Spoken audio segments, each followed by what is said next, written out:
Syariah hukum, fakultasku, kebanggaanku. Kita terbang bersama setinggi langit biru. Syariah, syariah hukum, fakultas.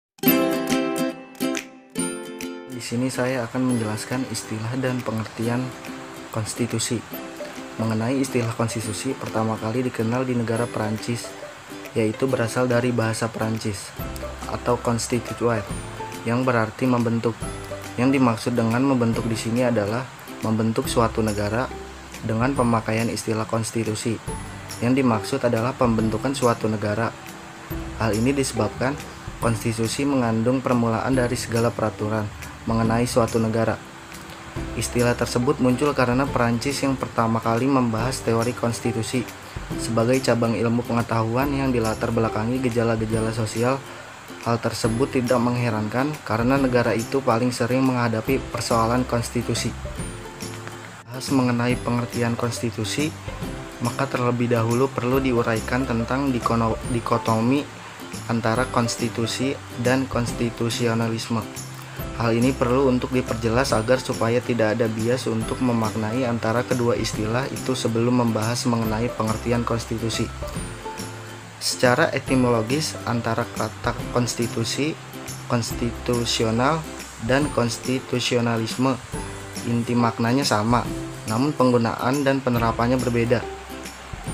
Konstitusi adalah segala ketentuan dan aturan mengenai ketatanegaraan atau undang-undang dasar dan sebagainya, atau undang-undang dasar suatu negara. Dengan kata lain, segala tindakan atau perilaku seseorang maupun penguasa berupa kebijakan yang tidak didasarkan atau menyimpangi konstitusi. Berarti tindakan atau kebijakan tersebut adalah tidak konstitusional. Berbeda halnya dengan konstitusionalisme, yaitu suatu paham mengenai pembatasan kekuasaan dan jaminan hak-hak rakyat melalui konstitusi. Pendapat dari KCWR mengartikan konstitusi sebagai keseluruhan sistem ketatanegaraan dari suatu negara berupa kumpulan peraturan-peraturan yang membentuk, mengatur, dan memerintah dalam pemerintah suatu negara. Peraturan di sini merupakan gabungan antara ketentuan-ketentuan yang memiliki sifat hukum atau legal dan yang tidak memiliki sifat hukum atau non-legal. Ini juga disampaikan oleh Carl Schmitt mengenai pengertian konstitusi, yang kemudian membagi pengertian konstitusi ke dalam 4 bagian, yaitu yang pertama, konstitusi dalam arti absolut, meliputi 1. Konstitusi sebagai kesatuan organisasi negara. 2. Konstitusi sebagai bentuk negara, baik demokrasi ataupun monarki. 3. Konstitusi sebagai faktor integritas. Dan 4. Konstitusi sebagai norma hukum dasar negara. Konstitusi dalam arti relatif meliputi 1. Konstitusi sebagai tuntutan dari golongan borjuis liberal agar hak-haknya dijamin tidak dilanggar oleh penguasa, dan konstitusi dalam arti formil atau konstitusi tertulis. 3. Konstitusi dalam arti positif yang mengandung pengertian sebagai keputusan politik yang tertinggi tentang sifat dan bentuk suatu kesatuan politik yang disepakati oleh suatu negara. 4. Konstitusi dalam arti ideal yang mengandung maksud bahwa konstitusi merupakan idaman atau cita-cita golongan borjuis liberal agar pihak penguasa tidak berbuat sewenang-wenang terhadap rakyat. Adapun fungsi dasar konstitusi ialah mengatur pembatasan kekuasaan dalam negara sebagaimana yang diungkapkan oleh Prof. Bagirmanan bahwa konstitusi ialah sekelompok ketentuan yang mengatur organisasi negara dan susunan pemerintah suatu negara. Di sini saya akan menjelaskan sejarah konstitusi. Sebenarnya konstitusi berbeda dengan undang-undang dasar, dikarenakan suatu kekhilafan dalam pandangan orang mengenai konstitusi pada negara-negara modern sehingga pengertian konstitusi itu kemudian disamakan dengan undang-undang dasar. Kekhilafan ini disebabkan oleh pengaruh faham kodifikasi yang menghendaki agar semua peraturan hukum ditulis demi mencapai kesatuan hukum, kesederhanaan hukum, dan kepastian hukum. Begitu besar pengaruh faham kodifikasi sehingga setiap peraturan hukum karena penting itu harus ditulis. Dan konstitusi yang ditulis itu adalah undang-undang dasar. Secara umum terdapat dua macam konstitusi, yaitu konstitusi tertulis dan konstitusi tidak tertulis. Adapun beberapa sarjana mengemukakan pandangannya mengenai jenis tugas atau kewenangan itu. Salah satu yang paling termuka adalah pandangan Montesquieu bahwa kekuasaan negara itu terbagi dalam 3 jenis kekuasaan yang harus dipisahkan secara ketat. Ketiga jenis kekuasaan itu adalah: yang pertama, kekuasaan membuat peraturan perundangan atau legislatif. Yang kedua, kekuasaan melaksanakan peraturan perundangan atau eksekutif. 3. Kekuasaan kehakiman atau yudikatif. Pandangan lain mengenai jenis kekuasaan yang perlu dibagi atau dipisahkan dalam konstitusi dikemukakan oleh Van Vollenhoven dalam buku karangan Staatsrecht over the. Ia membagi kekuasaan menjadi 4 macam, yaitu: yang pertama pemerintahan, yang kedua perundang-undangan, yang ketiga kepolisian, yang keempat pengadilan. Van Vollenhoven menilai kekuasaan eksekutif itu terlalu luas dan karenanya perlu dipecah menjadi 2 jenis kekuasaan lagi, yaitu kekuasaan pemerintahan dan kekuasaan kepolisian. Menurutnya, kepolisian memegang jenis kekuasaan untuk mengawasi hal berlakunya hukum dan kalau perlu memaksa untuk melaksanakan hukum. Adapun sejarah konstitusi pada zaman dahulu. Istilah konstitusi digunakan untuk perintah-perintah Kaisar Romawi, kemudian di Italia difungsikan untuk menunjukkan undang-undang dasar. Sedangkan konstitusi dalam bahasa Belanda disebut dengan istilah grondwet.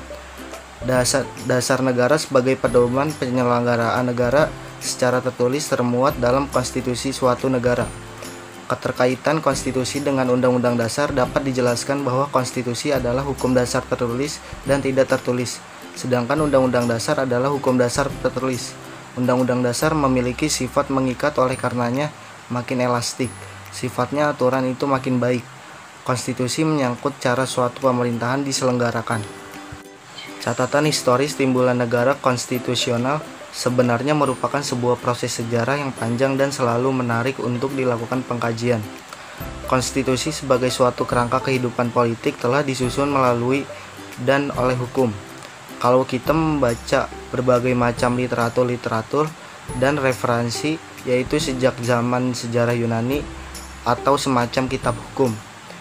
Jika melihat pemahaman awal tentang konstitusi pada masa itu, hanyalah merupakan suatu kumpulan dari peraturan serta adat kebiasaan semata-mata. Kemudian pada masa Kekaisaran Roma, pengertian constitutiones memperoleh tambahan arti sebagai suatu kumpulan ketentuan serta peraturan yang dibuat oleh para kaisar atau para praetor, termasuk di dalamnya pernyataan-pernyataan pendapat dari para ahli hukum atau negarawan, serta adat kebiasaan setempat. Di samping undang-undang, konstitusi Roma mempunyai pengaruh cukup besar sampai abad pertengahan. Sejarah pun menunjukkan bahwa jauh sebelum pemikir-pemikir barat mengemukakan temuan mereka atas berbagai konstitusi di Yunani. Sejarah Islam telah mencatat bahwa sejak zaman Rasulullah Muhammad SAW telah lahir konstitusi tertulis yang pertama, yang kemudian dikenal dengan konstitusi Madinah, atau ada juga yang menyebutnya sebagai Piagam Madinah. Nabi Muhammad SAW dan umat Islam selama kurang lebih 13 tahun di Mekah, terhitung sejak pengangkatan Muhammad SAW sebagai Rasul, belum mempunyai kekuatan politik yang menguasai suatu wilayah. Umat Islam menjadi komunitas yang bebas dan merdeka setelah 622 Masehi hijrah ke Madinah, kota yang sebelumnya disebut dengan nama Yastrib. Assalamualaikum warahmatullahi wabarakatuh. Perkenalkan, nama saya Muhammad Fakih dan saya di sini akan menjelaskan tentang materi muatan konstitusi dan kedudukan konstitusi. Yang pertama, saya akan menjelaskan tentang materi muatan konstitusi. Konstitusi merupakan hasil kontrak politik yang dibuat bersama dengan warga negara dengan negara melalui suatu mekanisme yang disepakati secara bersama. Muatan konstitusi harus mencerminkan suasana kebatinan dan spirit kebangsaan suatu negara. Di samping itu, dimensi muatan konstitusi harus mampu meletakkan prinsip-prinsip utama tatanan kehidupan suatu bangsa. Prinsip kedaulatan rakyat, supremasi hukum, jaminan perlindungan, dan penghormatan terhadap HAM. Pengaturan sistem perimbangan kekuasaan antara sistem eksekutif, yudikatif, dan legislatif, dan pembatasan kekuasaan. Setidaknya merupakan mainstream idea yang harus tegas diatur dalam sebuah konstitusi. Sri Sumantri dengan mengutip pendapat yang disampaikan oleh J.G. Steinbeck, bagaimana yang dijelaskan dalam bukunya Hukum Tata Negara Indonesia, suatu pemikiran dan pandangan mengatakan bahwa dari berbagai penulisan yang dilakukan terhadap konstitusi yang ada, diketahui bahwa pada umumnya setiap konstitusi sekurang-kurangnya mengatur 3 kelompok materi muatan. Yang pertama, adanya pengaturan tentang perlindungan hak asasi manusia dan warganya. Kedua, adanya pengaturan tentang susunan ketatanegaraan negara yang mendasar. Yang ketiga, adanya pengaturan tentang pembagian kekuasaan, pembatasan kuasaan daripada tugas-tugas ketatanegaraan yang juga mendasar. Menurut pendapat yang disampaikan oleh Herman Hermawan, mengatakan bahwa konstitusi sebagai hukum tertinggi suatu negara yang mengatur penyelenggaraan kekuasaan negara dan sebagai jaminan atas hak-hak warga negara. Konstitusi memuat beberapa ketentuan pokok sebagai berikut. Yang pertama, organisasi negara, dan yang kedua, hak asasi manusia dan kewajibannya. Yang ketiga, prosedur mengubah konstitusi. Yang keempat, konstitusi yang juga dapat dipahami sebagai bagian dari social contract atau kontrak sosial yang memuat aturan main dalam berbangsa dan bernegara. Selanjutnya, menurut Suvernin Lohman mengatakan bahwa konstitusi memuat unsur-unsur sebagai berikut. Yang pertama, konstitusi dipandang sebagai perwujudan perjanjian masyarakat atau kontrak sosial. Konstitusi sebagai yang kedua, konstitusi sebagai piagam yang menjamin hak-hak asasi manusia dan warga negara sekaligus penentuan batas-batas hak dan kewajiban warga negara dan alat-alat pemerintahannya. Yang ketiga, konstitusi sebagai forma regimenis, yaitu kerangka bangunan pemerintahan. Sedangkan menurut Miriam Budiarjo, bahwa setiap konstitusi atau undang-undang dasar harus memuat ketentuan-ketentuan mengenai yang pertama, organisasi negara. Misalnya, pembagian kekuasaan antara badan legislatif, eksekutif, dan yudikatif, serta hubungan di antara ketiganya. Undang-undang juga memuat bentuk negara, misalnya negara federal atau negara kesatuan, beserta pembagian kekuasaan antara pemerintah federal dan pemerintah negara bagian atau pemerintah dan pemerintah daerah. Selain itu, UUD memuat prosedur untuk menyelesaikan masalah penyelenggaraan yuridikasi oleh salah satu badan, pemutih dan sebagainya. Nah, yang kedua, hak asasi manusia. Yang ketiga, prosedur mengubah amandemen UUD. Yang keempat, ada kalanya memuat larangan untuk mengubah sifat tertentu dari UUD. Yang kelima, menerapkan aturan hukum yang tertinggi, mengikat semua warga negara dan lembaga negara tanpa terkecuali. Hal lain yang sangat memberikan pengaruh terhadap materi muatan konstitusi adalah disebabkan adanya perbedaan pandangan maupun juga perbedaan penilaian terhadap makna dari suatu konstitusi. Sebagian ada yang memposisikan konstitusi secara eksklusif sebagai sebuah dokumen hukum yang berisi aturan-aturan hukum.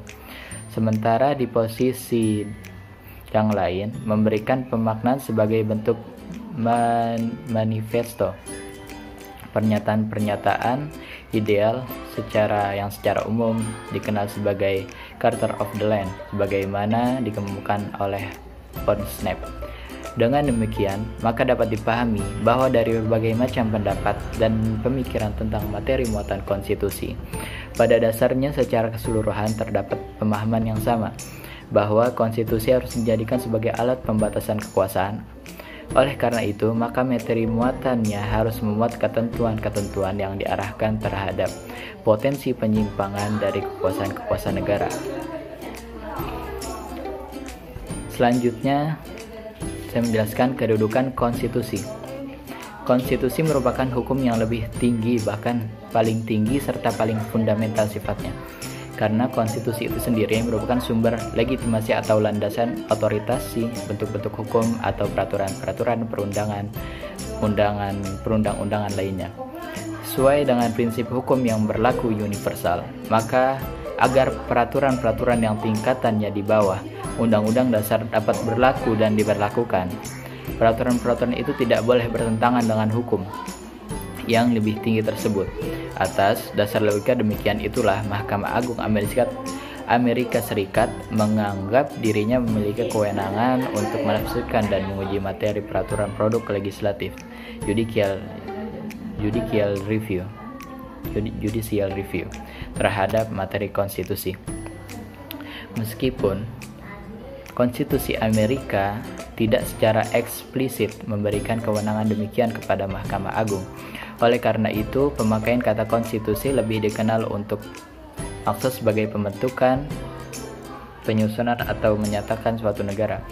Dengan kata lain, secara sederhana, konstitusi dapat diartikan sebagai suatu pernyataan tentang bentuk dan susunan suatu negara yang dipersiapkan sebelum maupun sesudah berdirinya negara yang bersangkutan. Kedudukan konstitusi dalam suatu negara berubah dari zaman ke zaman. Pada masa peralihan dari negara feodal, monarki atau oligarki, dengan kekuasaan mutlak penguasa negara nasional demokrasi, konstitusi berperan sebagai benteng pemisah antara rakyat yang kemudian secara berangsur-angsur mempunyai fungsi sebagai alat rakyat dalam perjuangan kekuasaan melawan golongan penguasa. Sejak itu, setelah perjuangan dimenangkan oleh rakyat, kedudukan dan peran konstitusi bergeser dari sekedar penjaga keamanan dan kepentingan hidup rakyat terhadap kezaliman golongan penguasa menjadi senjata pamungkas rakyat untuk mengakhiri kekuasaan sepihak seseorang dalam sistem monarki dan kekuasaan sepihak satu golongan oligarki, serta untuk membangun tata kehidupan baru atas dasar landasan kepentingan bersama rakyat. Sri Sumantri mengatakan bahwa kedudukan konstitusi dalam suatu negara menjadi penting karena sebagaimana yang dikutip dari penulisan yang dilakukan oleh seorang pakar hukum tata negara Belanda, yaitu Van Merseveen JS, konstitusi suatu negara merupakan satu dokumen nasional atau national document, artinya mempunyai sebuah konstitusi itu adalah kehendak untuk menunjukkan kepada dunia luar tentang identitas negara sendiri. Yang kedua, dokumen politik dan hukum. Artinya, konstitusi merupakan alat untuk pembentukan sistem politik dan sistem hukum negara sendiri.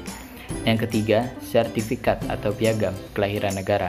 Artinya adalah konstitusi merupakan tanda kedewasaan rakyat bangsa dan tanda lahirnya sebuah negara keemasan yang merdeka. Menurut Henk van Merseveen dan Ger van der Tang, fungsi konstitusi merupakan sebagai akta pendirian negara.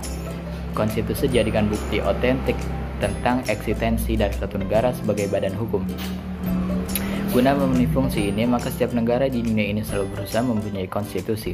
Menyangkut dengan fungsi konstitusi dan hubungan negara dengan konstitusi sekarang ini, Gas Diponolo menyatakan, tiada orang yang berbicara tentang organisasi negara dengan tiada berbicara tentang konstitusi.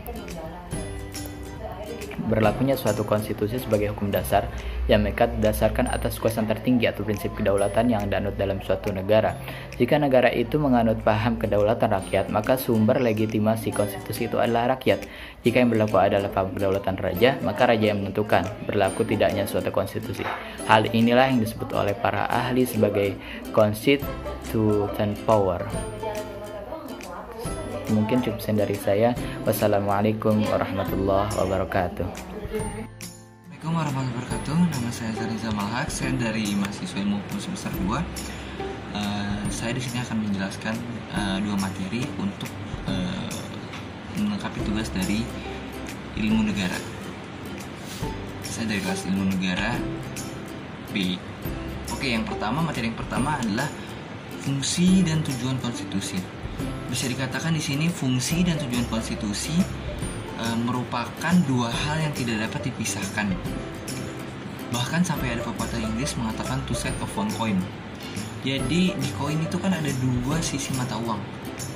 Nah, keduanya itu tidak dapat dipisahkan, bahkan mungkin saling melengkapi. Begitulah fungsi dan tujuan konstitusi. Pada dasarnya jika kita mempelajari fungsi konstitusi, maka secara tidak langsung kita juga akan membahas tentang tujuan konstitusi. menurut pendapat yang disampaikan oleh guru besar hukum tata negara dari Universitas Indonesia, yaitu adalah Profesor Jimlia Sidiki, yang mengatakan bahwa secara rinci fungsi konstitusi dibagi ke dalam beberapa hal. Menurut beliau, yang pertama ini adalah fungsi penentu dan pembatas kekuasaan organ negara. Yang kedua, fungsi pengatur hubungan kekuasaan antar organ negara. Yang ketiga, fungsi pengatur hubungan kekuasaan antar organ negara dengan warga negara. Yang keempat, fungsi pemberi atau sumber legitimasi terhadap kekuasaan negara ataupun kegiatan penyelenggaraan kekuasaan negara. Selanjutnya, fungsi penyalur atau pengalih kewenangan dari sumber kekuasaan yang asli. Di sini dalam maksud yang lain adalah yang dalam sistem demokrasi adalah rakyat kepada organ negara. Selanjutnya ada fungsi simbolik sebagai pemersatu atau symbol of unity, sebagai rujukan identitas dan keagungan kebangsaan, atau serta sebagai center of ceremony. Yang ketujuh, fungsi sebagai sarana pengendalian masyarakat atau social control, baik dalam arti sempit hanya di bidang politik maupun dalam arti luasnya itu mencakup bidang sosial dan ekonomi. Dan yang ke-8 adalah fungsi sebagai sarana perekayasa dan pembaruan masyarakat. Perekayasa ini maksudnya juga untuk sekiranya masyarakat itu akan seperti apa, fungsi konstitusi, dan pembaruan masyarakat atau social engineering atau juga social reform. Secara umum ini jika melihat apa yang disampaikan oleh beliau atau Profesor Jimlia Sidiki yang banyak menguraikan tentang fungsi konstitusional, maka dapat kita pahami yang mendasar bahwa konstitusi itu sangatlah penting untuk mengambil atau menjamin atau memastikan jalannya sistem ketatanegaraan dalam suatu negara. Itu baik dalam konteks pembatasan kekuasaan, simbol perekat kebangsaan, sebagai instrumen untuk melakukan sistem kontrol terhadap berbagai macam kondisi sosial kemasyarakatan, dan konstitusi juga sebagai dasar melakukan pembaruan dalam hidup berbangsa dan bernegara. Dalam konteks social engineering atau social reform. Tapi berbeda dengan apa yang dikemukakan oleh Jimmy yang menguraikan 8 fungsi konstitusi. Marwan Mas dalam bukunya mengatakan bahwa pada hakikatnya kehadiran suatu konstitusi memiliki fungsi yang substansial yang diuraikan sebagai berikut. Yang pertama, merupakan patokan dasar bagi kekuasaan dasar pemerintah dan lembaga negara agar kekuasaan yang diberikan tidak dilaksanakan secara sewenang-wenang. Selanjutnya adalah merupakan piagam mengenai terbentuknya suatu negara yang berdaulat agar diakui oleh negara lain dengan batas wilayah dan penduduk yang jelas. Yang ketiga, sumber hukum tertinggi suatu negara dan dijadikan sebagai acuan dalam pembentukan peraturan perundang-undangan yang ada di bawahnya.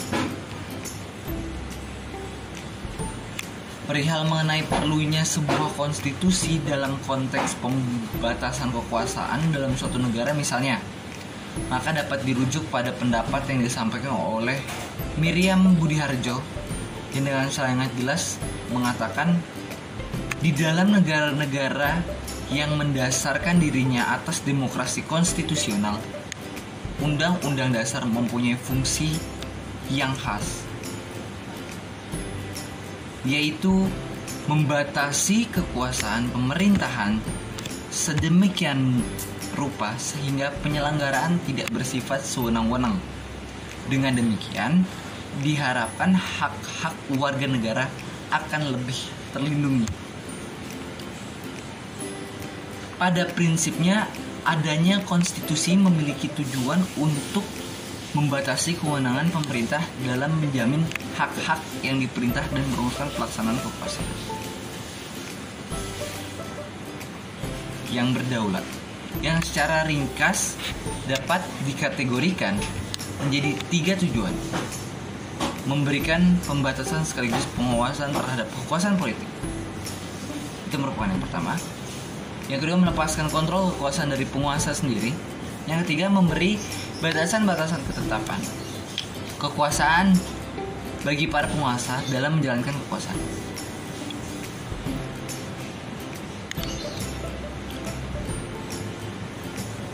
Secara garis besar, fungsi dari tujuan hukum tersebut sebagai berikut: sebagai alat ketertiban dan keteraturan masyarakat, sebagai sarana untuk mewujudkan keadilan sosial lahir batin, sebagai alat penggerak pembangunan, dan juga sebagai alat kritik atau sarana pengawas, dan sebagai sarana untuk menyelesaikan pertikaian. Konstitusi selalu menjadikan kekuasaan sebagai pusat perhatian,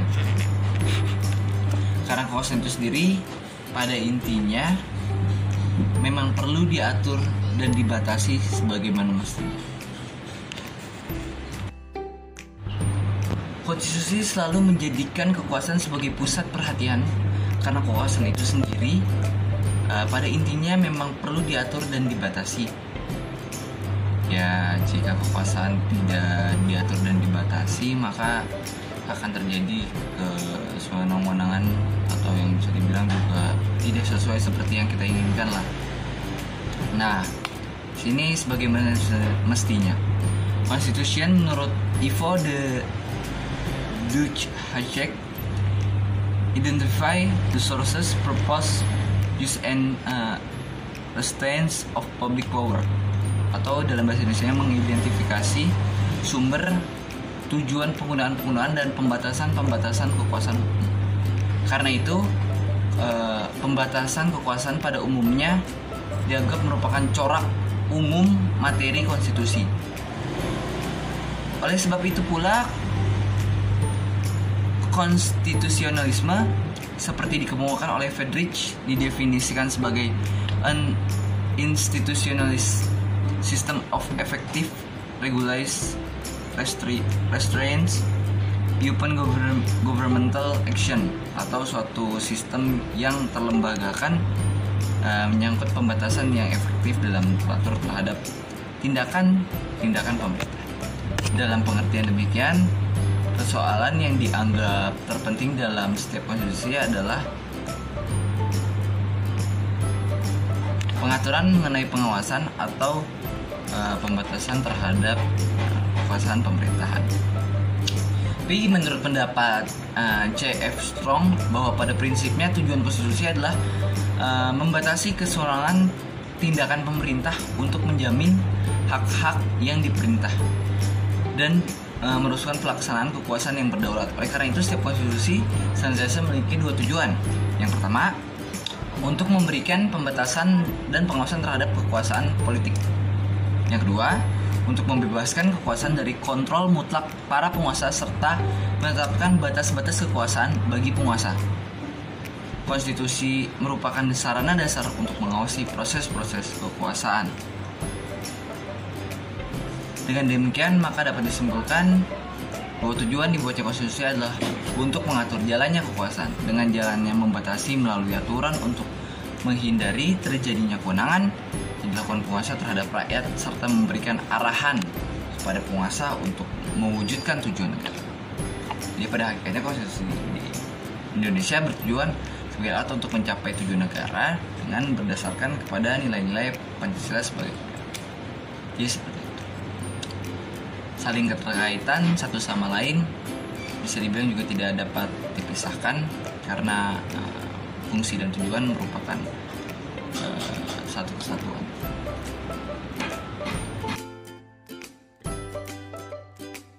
Ya, materi selanjutnya adalah klasifikasi konstitusional. Sebagaimana kita tahu, apabila satu negara dibandingkan dengan negara lain, maka akan terlihat persamaan dan juga perbedaannya. Maka itu para ahli membuat klasifikasi dari konstitusi yang berlaku di semua negara. Oleh hukum tata negara seperti Casheware, C.F. Strong, James Bryce, dan lainnya mengadakan klasifikasi berdasarkan cara pandang mereka sendiri. Klasifikasi yang pertama, suatu konstitusi disebut tertulis apabila ditulis dalam suatu naskah atau beberapa naskah. Sedangkan konstitusi disebut sebagai tidak tertulis dikarenakan ketentuan-ketentuan yang mengatur suatu pemerintahan tidak tertulis dalam suatu naskah tertentu. Sedangkan dalam banyak hal diatur dalam konvensi atau undang-undang biasa. Contoh seperti konstitusi yang berlaku ada di Inggris, Israel, dan New Zealand.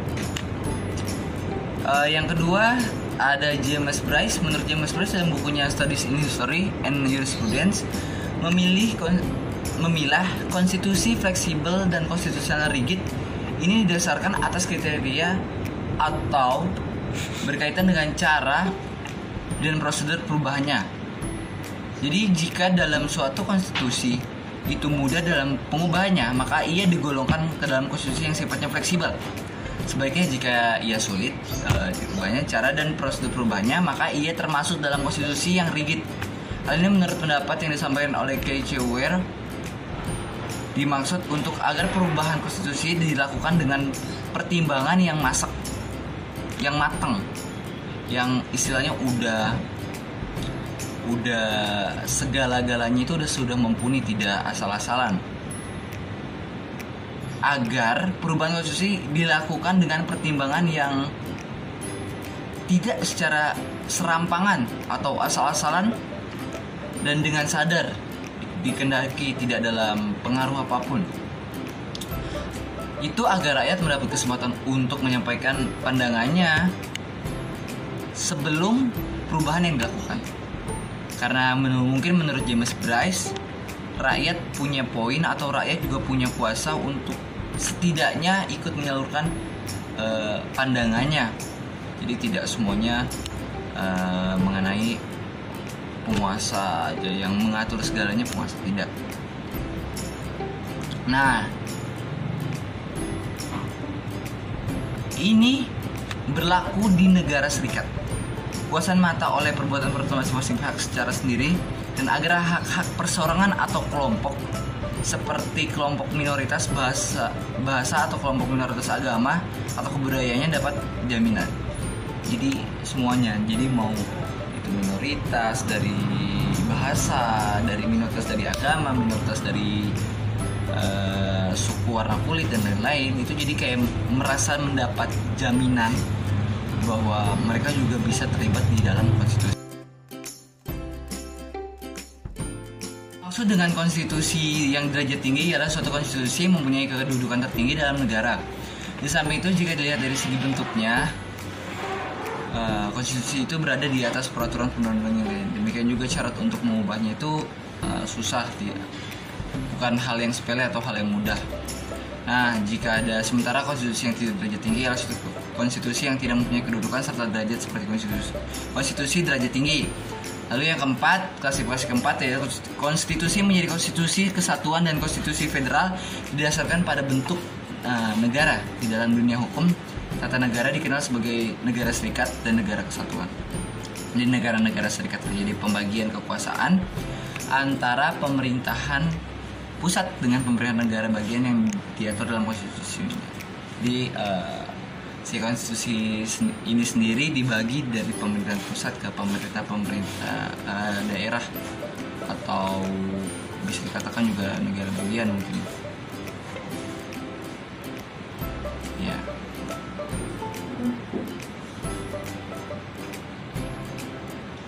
Nah, pada dasarnya dasarnya di klasifikasi keempat ini terjadi di negara-negara kesatuan yang pusat pemerintahannya mempunyai kekuasaan. Ya, terakhir mungkin klasifikasi kelima dan materi terakhir dari saya adalah klasifikasi konstitusi berdasarkan sistem pemerintahan presidensial dan sistem pemerintahan parlementer. Dan menurut saya mengumumkan bahwa negara-negara di dunia ini ada dua macam sistem pemerintahan, yaitu sistem pemerintahan presidensial dan sistem pemerintahan parlementer. Mungkin itu saja materi yang bisa saya sampaikan. Mungkin banyak juga kesalahan kata, pengejaan dan lain-lain. Kurang lebihnya mohon maaf. Wassalamualaikum warahmatullahi wabarakatuh.